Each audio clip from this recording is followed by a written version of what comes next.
नंतर आपण सगळे ज्यांच्या मार्गदर्शनाची वाट बघत आहोत, इथल्या तमाम वंचित बहुजनांचे नेते ज्या ज्यावेळी या देशाच्या इतिहासाची पानं पालटली जातील, त्यावेळी सामाजिक क्रांतीसाठी या देशाच्या स्वातंत्र्योत्तर काळात जर कोणी ठाम भूमिका घेतली असेल, असं ज्यांचं नावाग्रक्रमाने घेतलं जाईल, असे आमचे सर्वांचे लाडके नेते, आमचे सर्वांचे श्रद्धास्थान आदरणीय बाळासाहेब आंबेडकर आपल्याला मार्गदर्शन करतील। अरे बोले सब आंबेडकर अब संघर्ष करो, बोले सब आंबेडकर अब संघर्ष करो।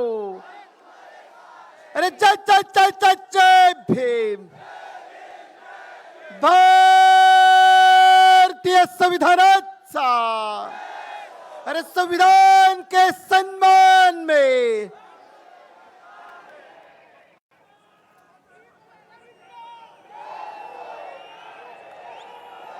मंचावरती उपस्थित सर्व नेतेगण, निमंत्रित उपस्थित बंधूंनो आणि भगिनींनो,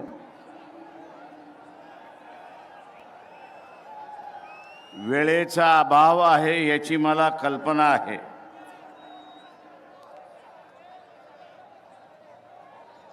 इथे ज्या परिस्थितीमध्ये आपण उभे आहोत,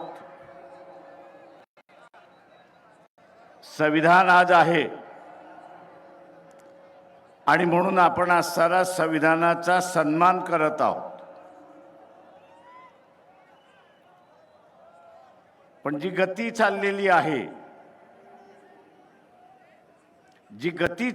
आहे, त्या गतीतून इथला असणारा संविधान राहील याची काहीच गॅरंटी देता येत नाही, हे लक्षात घ्या।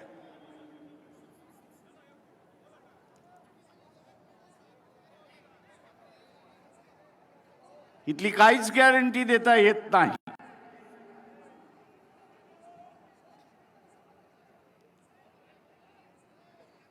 आणि म्हणून इथला बहुजनवादी, फुले शाहू आंबेडकरवादी हा स्वतःला संविधानवादी म्हणतो। आज त्याच्यावरती जबाबदारी आलेली आहे की त्यांनी या संविधानाच्या संदर्भात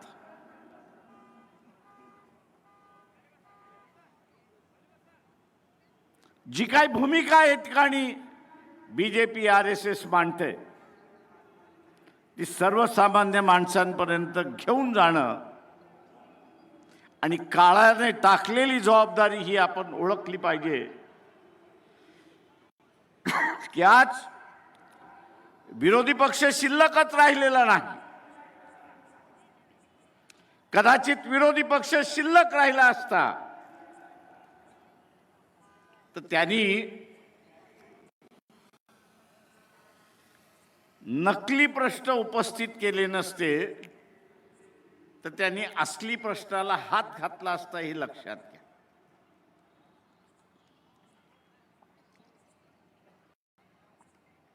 तो डोनाल्ड ट्रम्प तिकडनं ओरडतोय की पाकिस्तानने 7 विमानं पाडली आणि इथला विरोधी पक्ष आणि राजकीय पक्ष मोदीला विचारायला तयार नाहीत की बा एक तर त्याला तरी उत्तर दे, नाही तर काय घडलं ते आम्हाला तरी सांग, पब्लिक करू नको।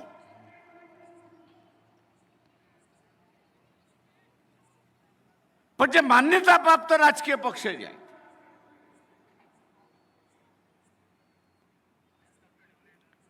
त्यांची तरी बैठक घेऊन सांग। धर्माचं राजकारण चालू, आम्ही इथल्या कुठल्या धर्माच्या विरोधात नाही, इथल्या कुठल्या जातीच्या विरोधात नाही, पण जग हे अजूनही हिटलरशाहीला विरोध करतोय, हे आपण असताना लक्षात घेतलं. माझं मोहन भागवत यांना असताना विचारली, तुम्ही इटलीच्या असताना मुस्लिम,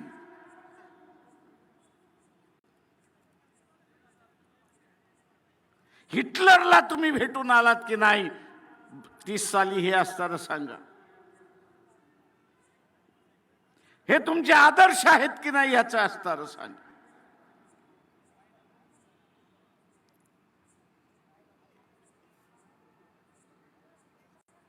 आणि एका काळी आणि आजही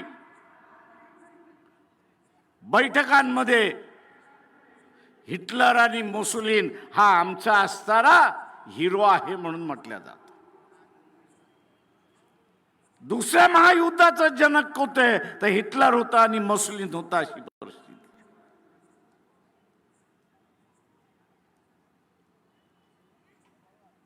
मोदी जो असणारा जगभर फिरतोय,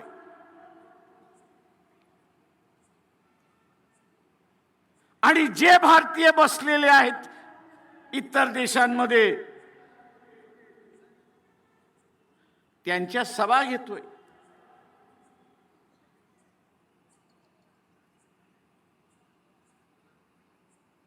आपण पाहिलं असेल की अमेरिकेने सांगितलं आम्ही असणारा H1B1 विजा हा रद्द करतो आहोत. का? तर आम्हाला असणारा आमची लोकसंख्या प्रोटेक्ट करायची आहे, तिला सुरक्षित करायची आहे. कशापासून सुरक्षित करायची आहे? बाहेरचा आलेला माणूस काही वर्षानंतर या देशाचा नागरिक होईल, आणि काही देशाचा नागरिक झाला तर उद्याची इथली सत्ता जर त्याच्या ताब्यात घेतली तर हा इमिग्रंट जो आहे, बाहेरचा आलेला माणूस जो आहे, तो या देशावरती राज्य करेल आणि आमच्या लोकांना गुलाम करेल, अशी असणारी परिस्थिती. मोदीने फक्त भारतालाच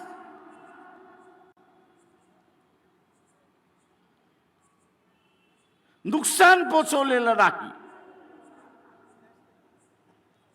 भारतालाच नुकसान पोचवलेलं नाही, तर त्यांनी जे भारतीय इतर देशामध्ये राहिलेले आहेत त्यांना त्या देशातून हकालपट्टी करण्याची परिस्थिती आणून त्या ठिकाणी ठेवली. उद्या त्यांची हकालपट्टी झाली तर इथे आल्याशिवाय राहणार नाहीत, आणि तुम्ही आम्ही सगळेजण मग त्यांना पोसायचं कसं याची चिंता आपल्याला त्या ठिकाणी राहणार. जगभर मोदी फिरला,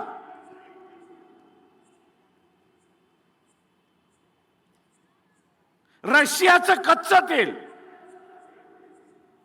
मोदी जगभर अंबानी मार्फत विकत राहिला, रिलायन्स मार्फत विकत राहिला.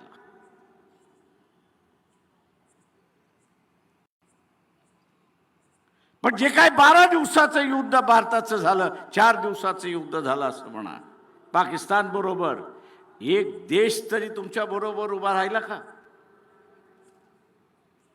इथल्या मनोवादी हिंदुत्वानं विचारतो, एक देश तुमच्या बरोबर उभा राहिला का? याचा असणारा खुलासा करा.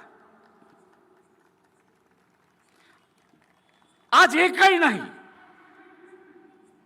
का नाही? तर या देशाला आता खतरा म्हणून समजल्या जातं, हे लक्षात घ्या.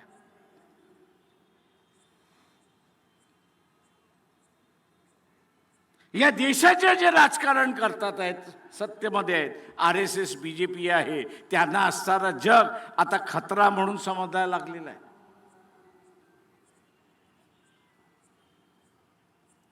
खतरा म्हणून त्या ठिकाणी समजायला लागलेले आहेत, आणि म्हणून एकही देश मित्रत्व करायला तयार नाही, अशी परिस्थिती आहे.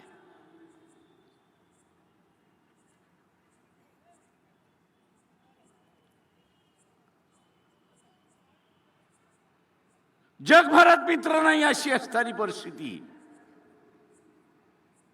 आणि आर्मी चीफ एका बाजूला म्हणतोय की 3 महिन्यामध्ये या ठिकाणी युद्ध ची दुसरं आपल्याला तोंड द्यावं लागेल.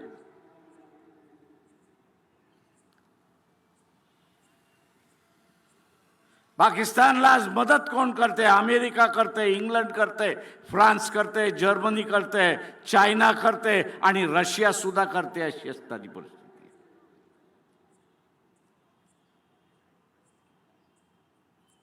कारण का रशियाला स्वतःचं युद्ध जिंकायचं असेल तर चायनावरती अवलंबून राहावं लागतं आणि चायनाला अरुणाचल प्रदेश हा आपला प्रदेश आहे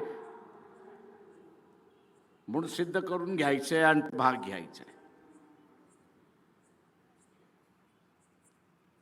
आज इथे धर्माची भांडणं चालली आहेत, जातीची भांडणं लावायचं चाललेलं आहे.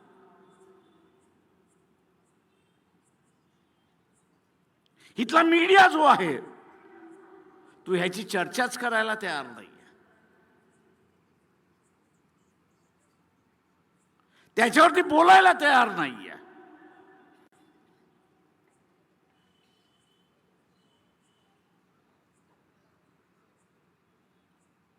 आणि दुसऱ्या बाजूला आपण सारं बघितलं तर या देशातले राजकीय पक्ष संपवण्याचा भाग चाललेला आहे.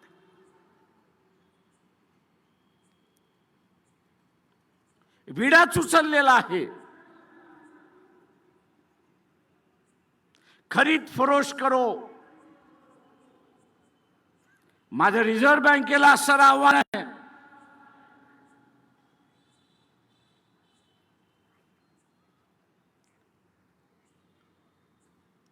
की मोदीने असं नोटा बदलण्याचा कार्यक्रम केला. त्यावेळेस सांगण्यात आलं की 16 लाख कोटी अशा काहीतरी नोटा होत्या आणि रिझर्व्ह बँक स्वतःच सांगते की आम्ही असताना फक्त 15 लाख अमुक अमुक कोटी नोटा पुन्हा छापल्या. अरे हे त्या 1 कोटीचा असणारा 1 लाख कोटीचा असणारा जो फरक आहे नोटांचा तो गेला कुठे?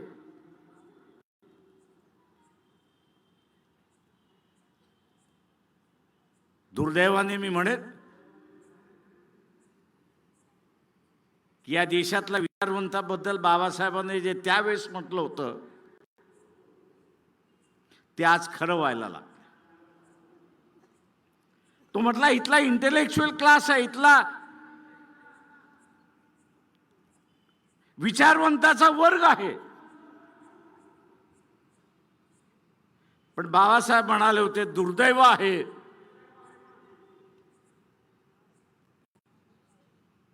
की ऑनेस्टी जी आहे, प्रामाणिकता जी आहे ती मिसिंग आहे, ती नाहीच आहे.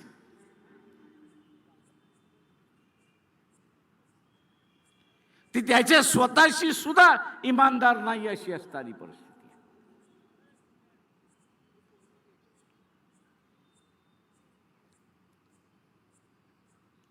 आणि म्हणून जोपर्यंत हे संविधान आहे तोपर्यंत आपण सारा देश म्हणून जिवंत आहोत हे असताना लक्षात घ्या.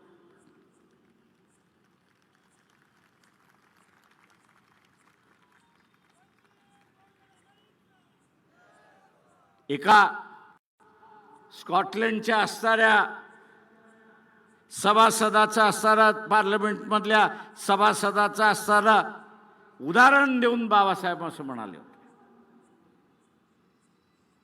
की तुमची इच्छा असेल की आमच्यावरती राज्य करावं.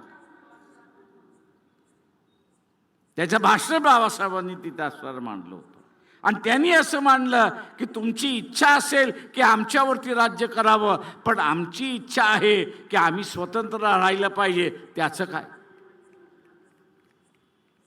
तो म्हटला संघर्षाशिवाय दुसरा मार्ग नाही. काय का तुम्ही आमच्यावरती राज्य करायला बघाल आणि आम्ही स्वतंत्र राहिलं पाहिजे याच्यासाठी आम्ही लढत राहणार. संघर्षाशिवाय दुसरा काहीच अर्थ नाही. ए मोहन भागवत आव्हान करतो तुला की जे संविधान बदलतोयस ते म्हणतोयस, जे संविधान बदलतोयस ते म्हणतोयस 15 दिवसामध्ये तुम्ही दाखल केलेलं असणारं संविधान या देशामध्ये चर्चेला सुरुवात करा. बाबासाहेबांनी लिहिलंय म्हणून आम्ही म्हणत नाही.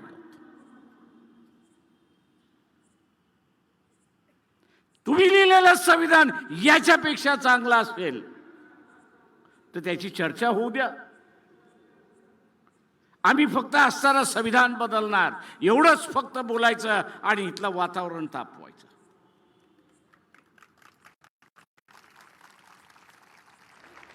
आम्ही संविधान बदलणार एवढंच म्हणायचं आणि वातावरण तापवायचं.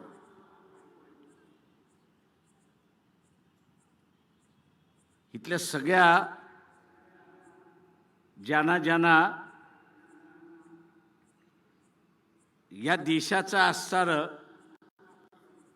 सेक्युलरिझम संपवायचं आहे, निधर्मीवाद संपवायचा आहे आणि धार्मिक वाद बसवायचा आहे, त्यांना माझं असणारं सांगणं आहे, आपल्याबरोबर पाकिस्तानलाही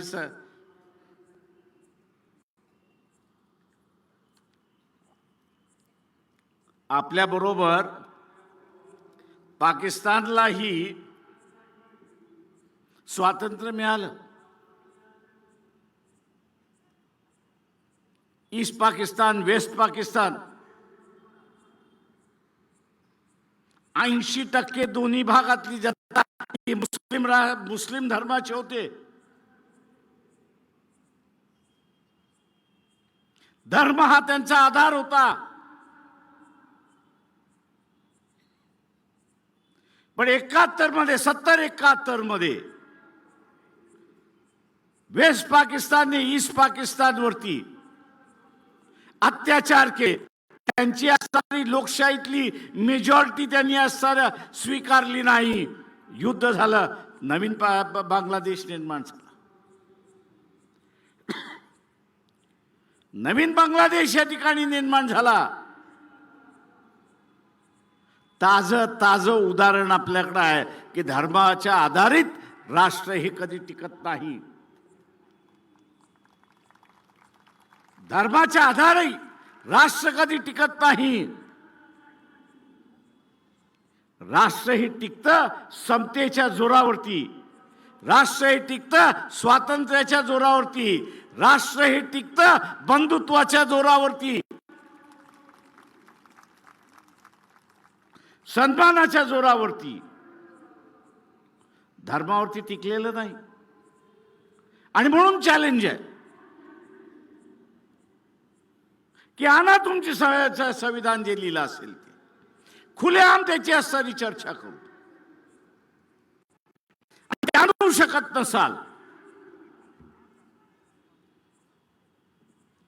ते आणू शकत नसाल तर या देशाच्या विघटनेला तरी खातपाणी घालू नका, एवढी माझी विनंती आहे.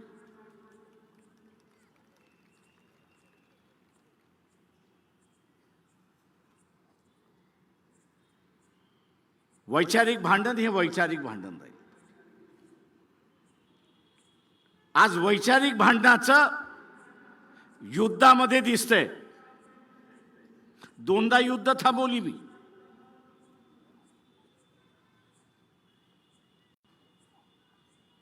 एक युद्ध ओबीसी आणि मराठ्यांमधला कोविडच्या अगोदरचं,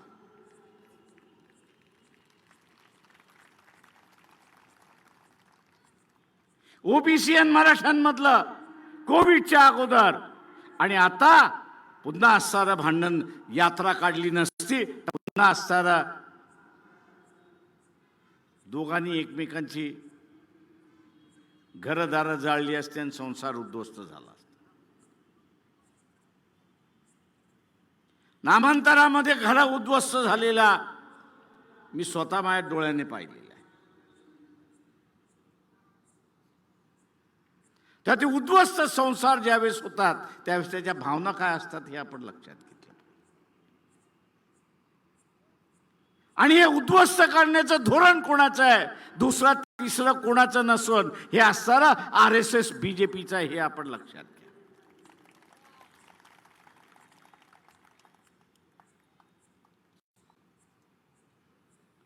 आणि म्हणून आम्ही असणारं इथं आव्हान करतोय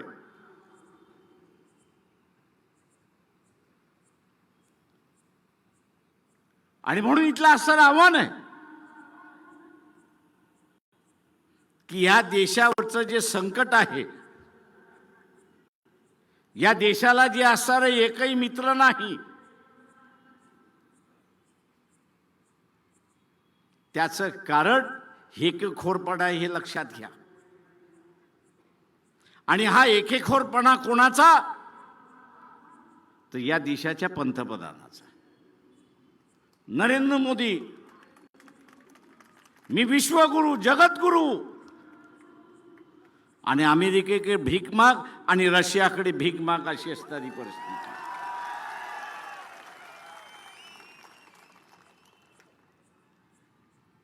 आणि ते मग म्हणतात ठीक आहे, इतर वेळेस तू हो जगद्गुरु,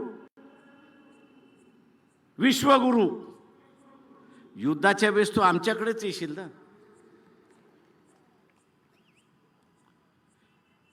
तेव्हा तुला हत्यारच आम्ही देत नाही, मग काय होणार आहे?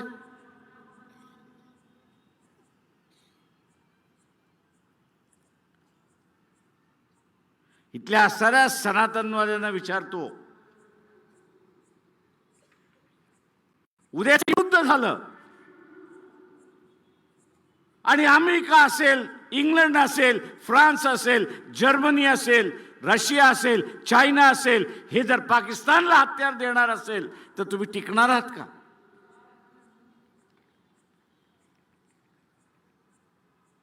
आणि टिकणार नसाल तर होणार काही आहे.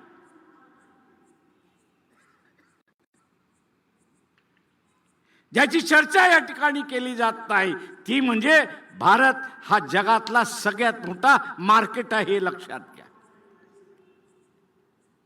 बाजारपेठ आहे. आणि या बाजारपेठेवरती सगळ्यांचा असणारा डोळा आहे.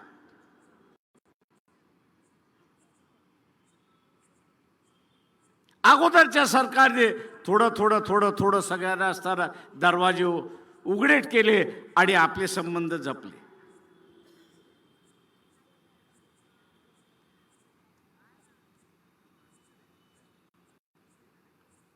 आत्ताच्या असणाऱ्या परिस्थितीमध्ये बाजारपेठ कोणाला नको आहे?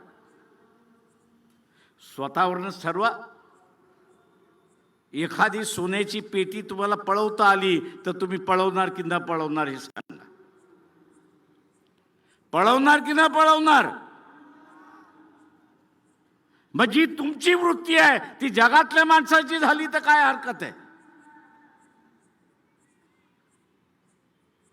बाजारपेठ मिळवण्यासाठी काही करायला त्या ठिकाणी तयार होतील, हे लक्षात घ्या. काही जण दाऊद इब्राहिमचे साथीदार झालेले आहेत, काही जण तिहार जेलचे साथी झालेले आहेत, काही जण कोर्टाचे साथी झालेले आहेत. आणि मोदी ह्या सगळ्यांना त्या कठपुतलीच्या बावल्यासारखं नाचवतोय, अशी असणारी परिस्थिती आहे.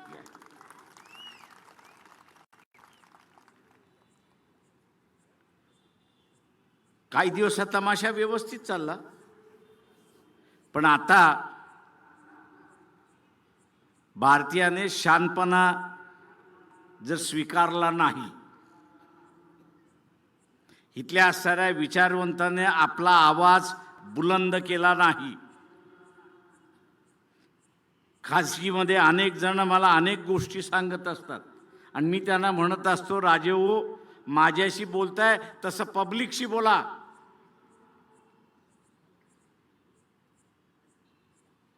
ते म्हणतात कसं काय प्रकाशराव पब्लिकशी बोलायचं, बसलेला आहे ना.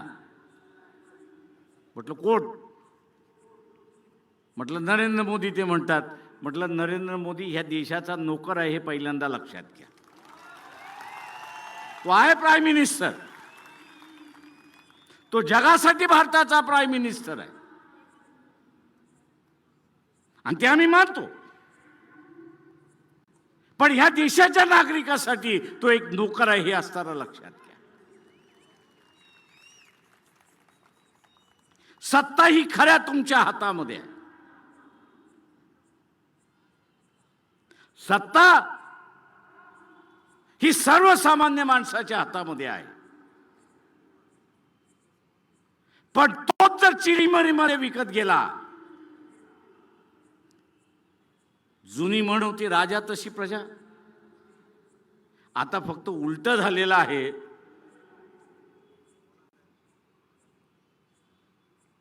की प्रजा तशी राजा. आता ही मन उलटी झालेली आहे.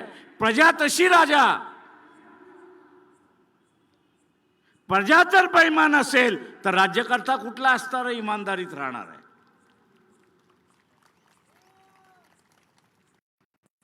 प्रजा जर बेईमान असेल तर राजा कुठे इमानदार राहणार आहे. त्याच्याही अंगात येते तसं नरेंद्र मोदीच्या अंगात येले. आणि तो म्हणतो डोनाल्ड ट्रम्प कोण, तो म्हणतो पुटिन कोण, तो अमुक म्हणतो कोण. आता डिसेंबरला त्यांनी असणारा पुटिनला बोलवलंय, 5 तारखेला येईल. आणि आम्हाला हे हत्यार दे, ते हत्यार दे, ते हत्यार दे, असं रडत रडत त्या ठिकाणी बसणार.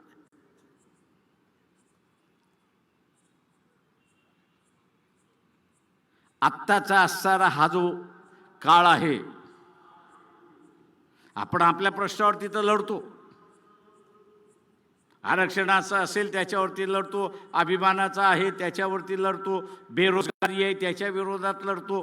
पण त्याच्याच बरोबर जे प्रश्न नव्हते ते मोदींनी आता निर्माण केले, हे लक्षात घ्या.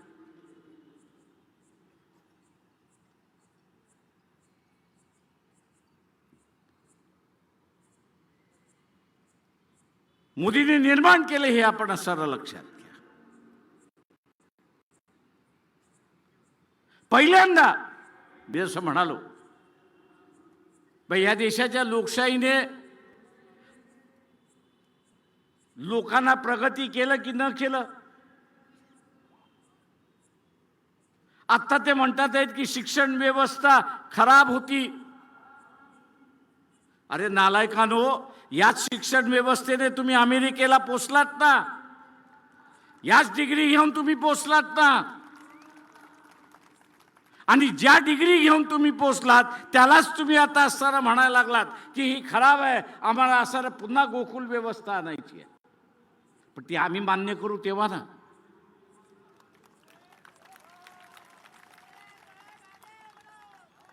जुन्या गोकुळाची तुम्ही जर व्यवस्था केली ते इथलं 70% लोक ही शिक्षणच घेऊ शकत नाही अशी परिस्थिती आहे.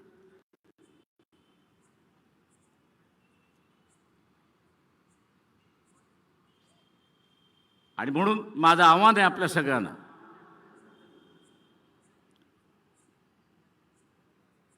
की या देशातली विरोधी पक्षाची भूमिका, या देशातली विरोधी पक्षाची भूमिका ही आता वंचित बहुजन आघाडीच्या खांद्यावरती आलेली आहे. पण मी म्हणालो जसं खांद्यावरती आलेली आहे, वंचित बहुजन आघाडीच्या मतदारावरती आलेली आहे.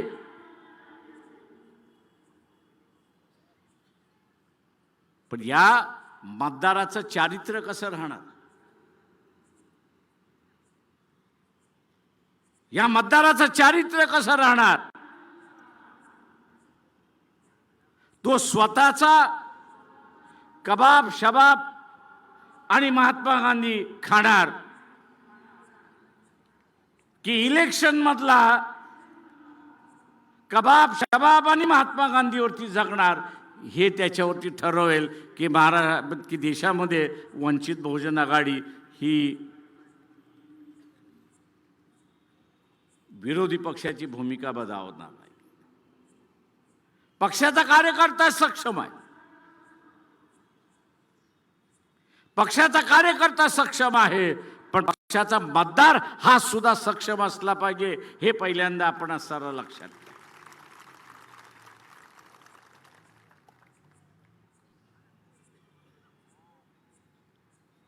पक्षाचा मतदार हा सुद्धा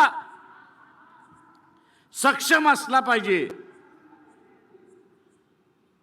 आणि ज्यावेळेस पक्षाचा मतदार सक्षम असेल त्यावेळेस या देशातले विरोधी पक्षाची भूमिका ही आपण निभावू शकतो आणि निभावू शकतो, हे आपण लक्षात घ्या.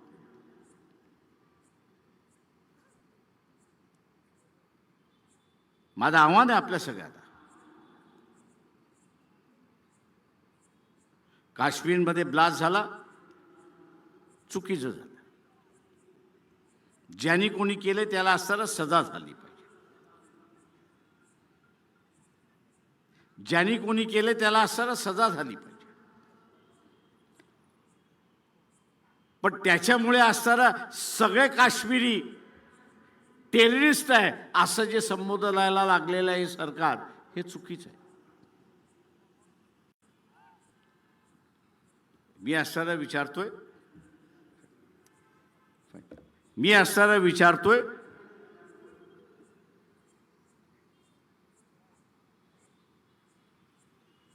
मालेगावचा ब्लास्ट, याच्यामध्ये कुठल्या संघटनेचं नाव होतं, कुठल्या व्यक्तींचं नाव होतं? म्हणजे व्यक्ती ज्या समाजाच्या होत्या तो अख्खा समाज तुम्ही असताना म्हणणार आहे की टेररिस्ट आहे?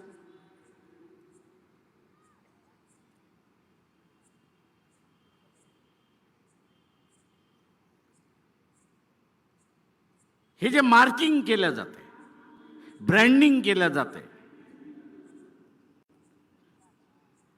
हे देशाच्या एकतेला सगळ्यात मोठा धोका आहे, हे लक्षात घ्या. राष्ट्रीय पक्ष संपले, एकच राहिलेले आहे भारतीय जनता पक्ष. उरलेले सगळे प्रादेशिक पक्ष झालेले आहेत. उरलेले सगळे प्रादेशिक पक्ष झालेले आहेत. कदाचित उद्या येणाऱ्या काळामध्ये जे राष्ट्रीय पक्षांचं झालं ते या रिजनल पार्टीचं सुद्धा होईल. मग काय, खुलं मैदान, जे पाहिजे ते करा. जे समाजामधलं असणारं युद्ध, जातीमधलं असणारं युद्ध, धर्मामधलं असणारं युद्ध या देशाच्या वाटचालीवरती आहे, हे आपण लक्षात घ्या. आणि ही देण कोणाची आहे तर ही देण RSS BJPची आहे, हे आपण सरळ लक्षात घ्या. आणि म्हणून जे संविधानवादी आहेत ते राष्ट्रवादी आहेत, हे आपण लक्षात घ्या. जे संविधानवादी आहेत ते राष्ट्रवादी आहेत. जे मनुवादी आहेत ते ह्या देशाचे विघटक आहेत, हे आपण लक्षात घेतलं पाहिजे. जे मनुवादी आहेत ते ह्या देशाचे विघटक आहेत. आणि म्हणून आपण बघत असाल की या देशाचं विघटन गेले 2500 वर्ष झालं. कधीतरी अशोक राजा आले त्यांनी केलं, शिवाजी महाराज आला त्यांनी केलं, दक्षिणेमधले असणारे चोला आले त्यांनी काही केलं नाही, तर उरलेली सगळं यांनी यावं आणि त्यांनी टिळकी मारून जावं, अशीच परिस्थिती आहे. आणि मी इथल्या तमाम भारतीयांना असणारं आवाहन करतोय की या परिस्थितीतून बाहेर पडायचं असेल तर स्वतःशी असणारा खूनगाठ बांधा की माझं मत हे मी RSS BJP कुठल्याही पक्षाला देणार नाही. हे जर आपण असणारं ठरवलं तर आपण असणारं या ठिकाणी शांततेने राहू शकतो, नाही तर अशांतता या ठिकाणी पसरणार. आपण आपल्या प्रयत्नाने ज्यांना ह्या देशाचं विघटन करायचं आहे त्यांना यशस्वी होऊ देणार नाही, याची खूनगाठ आपण सगळ्यांनी या ठिकाणी बांधली पाहिजे. ही खूनगाठ आपण बांधली पाहिजे.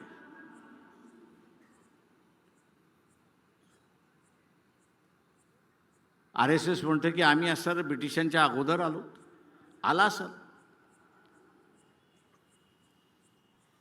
या देशाचं स्वातंत्र्य मिळालं, राज्यघटना आली. या राज्यघटनेमध्ये लिहिण्यात आलं की कोणालाही संघटन स्थापन करण्याचा अधिकार आहे, पण तो करत असताना त्यांनी कुठल्या तरी असणाऱ्या नियमाखाली स्वतःला रजिस्टर करून घेतलं पाहिजे. आमचा सवाल आहे RSSला की तुम्ही स्वतःला रजिस्टर का करून घेत नाही? साधं गणपतीचं मंडळ आणि उत्सव स्थापन करायचा असेल तर तिथली सगळी माणसं उठतात आणि चॅरिटी कमिशनरच्या ऑफिसमध्ये जाऊन तिथला फॉर्म भरतात, टेम्पररी रजिस्ट्रेशन घेतात.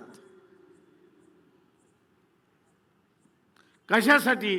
तर सरकारने सांगितले की इथं असताना उत्सव साजरा करायचा असेल तर तुम्हाला असणारं चॅरिटी कमिशनर रजिस्टर झालं पाहिजे, जमा वजा खर्च तुम्ही त्यांना दिला.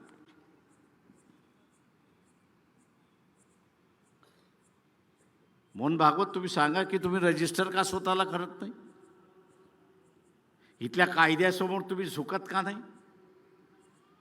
तुम्ही का हे दाखवताय की कायदा आमच्यापेक्षा मोठा आहे? हे आम्ही मोडून काढल्याशिवाय राहणार नाही.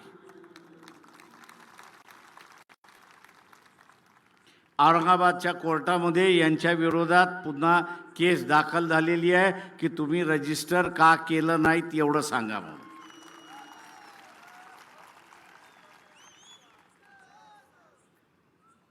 तुम्ही रजिस्टर करून घ्या, आमचं भांडण मिटलं. तुम्ही रजिस्टर केलं नाही तोपर्यंत आम्ही तुमच्याशी भांडणार आहोत.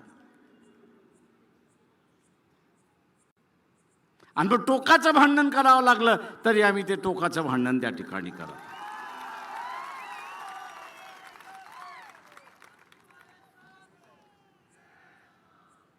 त्या औरंगाबादचे पोलीस आता असणारं मला घाबरतात. का मी त्यांना असणारं म्हटलं की याच्यामध्ये तुमची साक्षी मी घेणार. तुम्ही असणारा जी संघटना रजिस्टर्ड नाही त्याला पोलीस प्रोटेक्शन कसं दिलं तेवढं सांगा. तुम्ही पोलीस प्रोटेक्शन कसं दिलं तेवढं सांगा. आणि म्हणून माझं आव्हान आहे आपल्या सगळ्यांना की एक जबाबदारी आपल्यापुढे येऊन पडलेली आहे आणि ती जबाबदारी पार पाडायची असेल तर आज जी उपस्थिती आपण आज शिवाजी पार्क मैदानामध्ये दाखवलेली आहे तीच उपस्थिती आपली जे इलेक्शन चाललेलं आहे त्याच्या मतपेटीमध्ये सुद्धा दिसलं पाहिजे, हे लक्षात घ्या. सभेतून आपण एक सुरुवात केली, पण तिला संपवायची असेल तर ती मतपेटीतून संपते हे असताना लक्षात घ्या. कारण का मतपेटीतून असताना इथला राजा तयार होतो हे लक्षात घ्या आणि तो राजा इथला राज्य करतो. आणि म्हणून मतपेटीतून सुद्धा आपलं मत बाहेर पडेल ही अपेक्षा बाळगतो आणि आपली रजा घेतो. जय भीम, जय भारत.